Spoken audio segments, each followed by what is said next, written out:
Hello friends, आज आपण एक नवीन चॅप्टर स्टार्ट करणार आहे, तो म्हणजे जिओमेट्रिकल ऑप्टिक्स अँड एबेरेशन. हा जो पॉईंट आहे, हा पॉईंट आपण कशाच्या अंडर डिस्कस करतोय? ऑप्टिक्सच्या अंडर. म्हणजे काय बघा, physics are classified into 10 to 11 groups. Physics are classified into 10 to 11 groups. त्याच्यामधला एक जो ग्रुप आहे तो म्हणजे ऑप्टिक्स. त्याच्यामधला एक जो पेपर आहे किंवा ग्रुप आहे तो म्हणजे ऑप्टिक्स.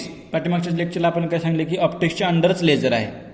सिमिलरली ऑप्टिक्सच्या अंडर आपण एक चॅप्टर डिस्कस करतोय, तो म्हणजे जिओमेट्रिकल ऑप्टिक्स. हो, okay. Means under the optics there are number of types of the light. Under the optics म्हणजे ऑप्टिक्स म्हणजे काय? Optics is a branch of a physics. Optics is the branch of a physics. Means under the optics we can study the light. ऑप्टिक्सच्या under आपण काय करतोय? लाईटचा study करतोय, लाईटचं बिहेवियर डिस्कस करतोय, लाईटचे अजम्पशन्स डिस्कस करतोय, लाईटचं नेचर डिस्कस करतोय, लाईटच्या प्रॉपर्टीज डिस्कस करतोय. सिमिलरली इथं आपण जो चॅप्टर बघणार आहे तो म्हणजे कुठला? Geometrical optics and aberration. इथं बघा, जिओमेट्रिकल ऑप्टिक्सच्या अंडर आपण 2 ते 10 टाइप्स बघणार आहे. First one is the geometrical optics, second one is the physical optics, third one is the quantum optics. म्हणजे आपण काय करतोय?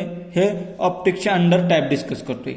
Geometrical optics, physical optics, quantum optics. Then what is means by the geometrical optics? Geometrical optics म्हणजे काय? Means it deals with the image form by mirror, lens और prism. म्हणजे काय म्हणतो आपण? जिओमेट्रिकल ऑप्टिक्सच्या अंडर आपण काय करतोय? The image form by mirror, lens और प्रिज्म.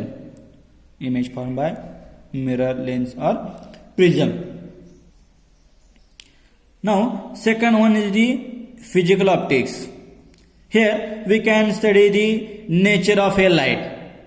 फिजिकल ऑप्टिक्स मध्ये आपण काय करतोय? Nature of a light discuss करतोय. Nature of a light discuss करतोय म्हणजे त्याचा इंटरफरन्स बघतोय, त्याचा डिफ्रॅक्शन बघतोय, एक्सेट्रा. हे आपण 12th मध्ये बघितले. फिजिकल ऑप्टिक्स म्हणजे काय? Nature of a light means interference, diffraction, pattern, etcetera.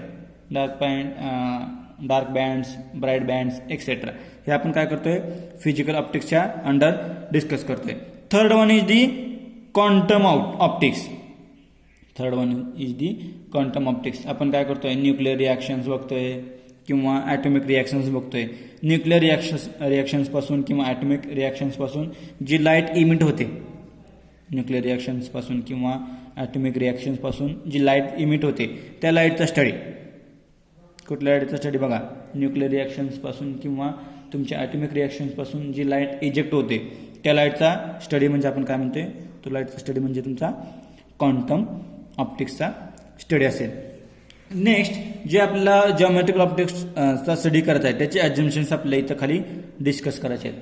Geometric ऑप्टिक्सचा जो स्टडी करायचा आहे त्याचे आपल्याला अजम्पशन्स इथं डिस्कस करायचे आहेत. Every light, geometrical optics means every light. The light travel in straight line. The light travel in straight line in A homogeneous medium. जर आपण एखादा मीडियम, पर्टिक्युलर मीडियम, एखादा मीडियम किंवा particular medium, same medium, homogeneous means the same medium, एखादा medium consider केलं. For example आपण काय करतो? एअर मीडियम कन्सिडर केला, ती लाईट आपण ऑन केली तर ती लाईट एका स्ट्रेट लाईनमध्ये ट्रॅव्हल होते. Light travel in a straight line in homogeneous medium. Second one is the light rays are independent. Light rays are independent with each other. Light rays are independent आहेत light rays. Third आणि fourth म्हणजे काय? It obeys the law of a reflection. It obeys the law of a refraction. It obeys the law of a reflection and laws of a refraction. ते जे 2 lodge आहेत ते ओबे करतात. कुठली लाईट? तुमचे जिओमेट्रिकल ऑप्टिक्सची जी लाईट आहे ती लाईट काय करते? लॉ ऑफ ए रिफ्लेक्शन आणि लॉ ऑफ ए रिफ्रॅक्शन ओबे करते. जो या चॅप्टरमध्ये आपल्याला जो डिस्कस करायचा आहे तो म्हणजे फर्मॅट प्रिन्सिपल आहे. तो फर्मॅट प्रिन्सिपल आपण इथं डिस्कस करतो. इथं बघितलं आपण जो आहे तो फर्मॅट प्रिन्सिपल आपल्याला डिस्कस करता आहे. फर्मॅट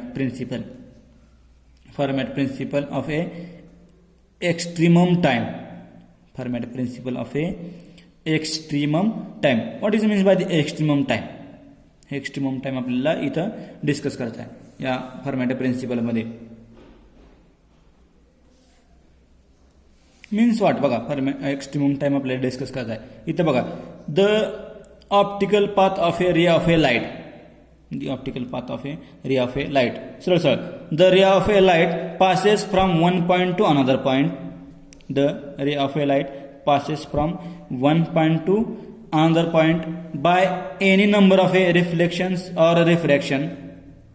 By any number of a reflections or refraction is the path of a extremum time. Is the path of a extremum time. It is minimum or maximum. तो जो टाइम आहे तो मिनिमम किंवा maximum असेल त्याला आपण काय म्हणतोय? Extremum time. म्हणजे काय बघा, मी काय म्हणतोय बघा, the ray of a light, the ray of a light passes from one point to another point. A ray of light passes from one point to another point with number of reflections or refractions called the extremum time. Called the extremum time. बघा, a ray of a light passes from one point to another point with number of reflections or refractions with time called as the extremum time. Called as the extremum point. या point म्हणजे number of reflections घेत जी light तुमच्या one point पासून another point पण जाते with time T, called the extremum time. मग तो time कमी किंवा जास्त असेल, मिनिमम और मॅक्झिमम असेल. मग तो काय आहे म्हणजे त्याचं एक्सप्लेनेशन आपण इथं बघणार आहे. इथं दिलंय बघा एक 2 path, A O B, A O dash B, A O B and A O dash B. हे 2 पाथ्स आहेत.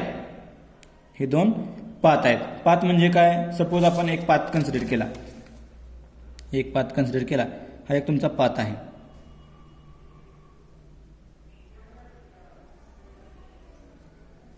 हा एक पाथ आहे.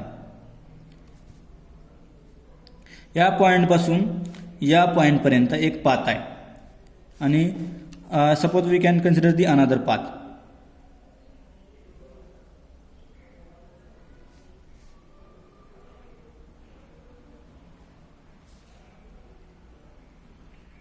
हा सेकंड वन पाथ.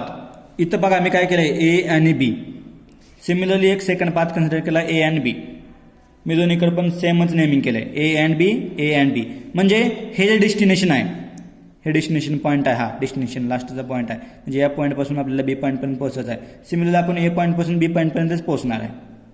इथं पण ए पॉईंट पासून बी पॉईंट पर्यंत पोहोचणार आहे, इथं पण आपण ए पॉईंट पासून बी पॉईंट पर्यंत पोहोचणार आहे. म्हणजे हा जो पाथ आहे हा अनदर पाथ इथून जातोय असा, आणि हा जो पाथ आहे तो असा जातोय. म्हणजे आपण काय म्हणतोय, जो आपला लास्ट पॉईंट आहे तो बीचा आहे.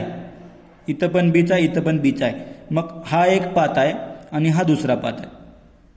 हा एक पाथ असेल आणि दुसरा अनदर पाथ असेल. म्हणजे आपण काय म्हणतोय, इथं लागणारा जो टाइम असेल तो टी डॅश असेल, इथं लागणारा जो टाइम असेल तो टी असेल. म्हणजे ए टू बी जो लागणारा टाइम असेल तो टी डॅश असेल आणि ए टू बी जो लागणारा टाइम असेल तो असेल टी. मग आपण काय करतो, एक पाथ डिफरन्स कन्सिडर करतोय. इथं फक्त तुम्ही लक्षात ठेवा की हा पाथ आहे, ए ओ B, A O dash B, हे 2 पाथ्स आहेत. मीन्स वाट बघा, suppose that a ray of a light passes from a to b. A ray of a light passes from a to b. The actual path is a O b, which is the actual path. Let AO plus OB is equal to x. AO plus OB त्याचा जो distance आहे, त्यानं जो distance cover केलाय तो जो distance आहे तो x आहे. And t is the time required to travel the path AOB. T is the time required to travel the path AOB. Now suppose we can consider the another path.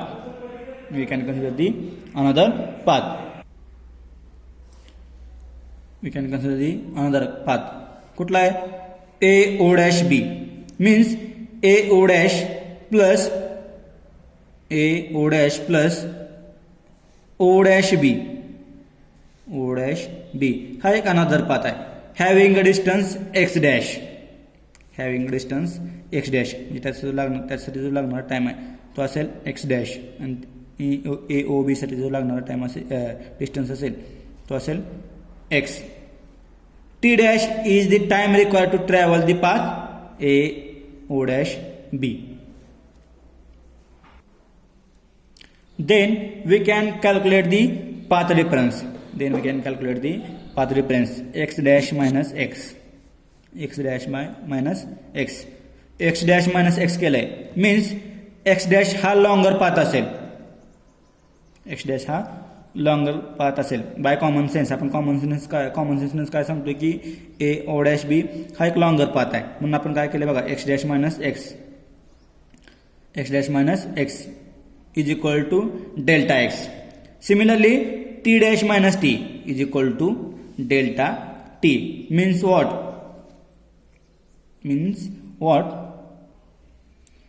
These two are the different paths. But a o dash b is very close to a o b. A o dash b is very close to a o b.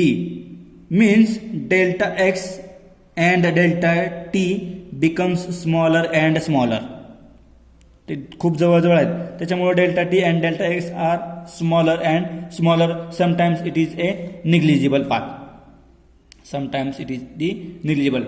Means that is limit delta x tends to 0. Limit delta x tends to 0 with delta t by delta x is equal to dt upon dx. dt upon dx. Also dt upon dx is equal to 0. आपण त्याच्या दोन conditions बघणार आहेत. dt upon dx is equal to 0. dt upon dx is equal to 0. dt upon dx is equal to 0 is the condition for t to be maximum. t to be maximum. एखाद्या वेळेस delta T upon delta X is equal to 0 T to be maximum असेल. Delta T upon D T upon D X is equal to 0 T will be minimum. मग तो maximum असेल किंवा minimum असेल. आपण त्याच्या दोन कंडिशन्स बघतोय. आता हा जो पाथ डिफरन्स आहे तो कशामुळे आला तर तो प्लेन मिररमुळं आणि लेफ्ट साइड मिररमुळं आला. प्लेन मिररमुळं आणि लेफ्ट साइड मिरर. आता प्लेन मिरर रेग्युलर जो आपण यूज करतोय तो आपला जो घरातला जो मिरर असतोय तो प्लेन मिरर असतोय. आपल्या व्हेकलला जो मिरर असतोय तो मिरर असतोय तो लेफ्ट साइड मिरर असतोय. प्लेन मिरर आणि लेफ्ट साइड मिरर. मी त्याच्या डिटेल्समध्ये जाणार नाही, फक्त एवढं सांगेन मी. एक प्लेन मिरर असतोय आणि दुसरा लेफ्ट साइड मिरर असतोय. मग प्लेन मिररमुळं आणि लेफ्ट साइड मिररमुळं तुमचा हा जो डिफरन्स भेटतोय, जो पाथ डिफरन्स भेटणार आहे तो पाथ डिफरन्स आपल्याला भेटतोय. कशामुळं तुमच्या प्लेन मिररमुळं आणि लेफ्ट साइड मिररमुळं. प्लेन मिरर इथं लेफ्ट साइड मिरर दिलाय आपण आणि इथं काय म्हणतो आपण प्लेन मिररमुळं. मग त्याचा जो पाथ डिफरन्स आहे sometimes it is the positive, sometimes it is the negative. मग sometimes it is the positive कधी तो पॉझिटिव्ह भेटतोय ज्यावेळेस आपण प्लेन मिरर यूज करतोय त्यावेळेस तो आपल्याला पॉझिटिव्ह भेटतोय. म्हणजे D square t upon D x square तो पॉझिटिव्ह भेटतोय. कधी ज्यावेळेस आपण प्लेन मिरर यूज करतोय त्यावेळेस तुमचा टी मिनिमम असतोय. एमसीक्यूला विचारलं जाते बघा, हा टी मिनिमम असतोय कधी d square t upon D x square is greater than 0. Is greater than 0 त्यावेळेस t will be minimum. T will be minimum. D square t upon D x square is less than 0. Is less than 0. Less than 0 then t will be maximum. T will be maximum. त्यावेळेस आपण जो mirror करतोय तो use करतोय तो म्हणजे mirror असेल left side mirror. याच्यामध्ये तुम्हाला लक्षात ठेवायचं ते फक्त MCQसाठी सम बेसिक पॉईंट्स म्हणजे इथं टी विल बी मिनिमम कधी d square t upon D x square is greater than 0. Then t will be minimum. D square t upon D x square is less than 0. Then t will be maximum. हे लक्षात ठेवायचं तुम्हाला. हे MCQला विचारलं जातं आहे. Exam ही online असल्यामुळे तुम्हाला MCQ विचारले जातात तर तुम्हाला हे लक्षात ठेवायचं आहे. टी कधी मिनिमम असेल, कधी मॅक्झिमम असेल, कधी पॉझिटिव्ह असेल, कधी निगेटिव्ह असेल. जो नेक्स्ट जो पॉईंट आहे तो पॉईंट म्हणजे law of a reflections, law of a reflections deduced from the Fermat principle. तुझा पॉईंट आपण तो नेक्स्ट लेक्चरला डिस्कस करणार आहे.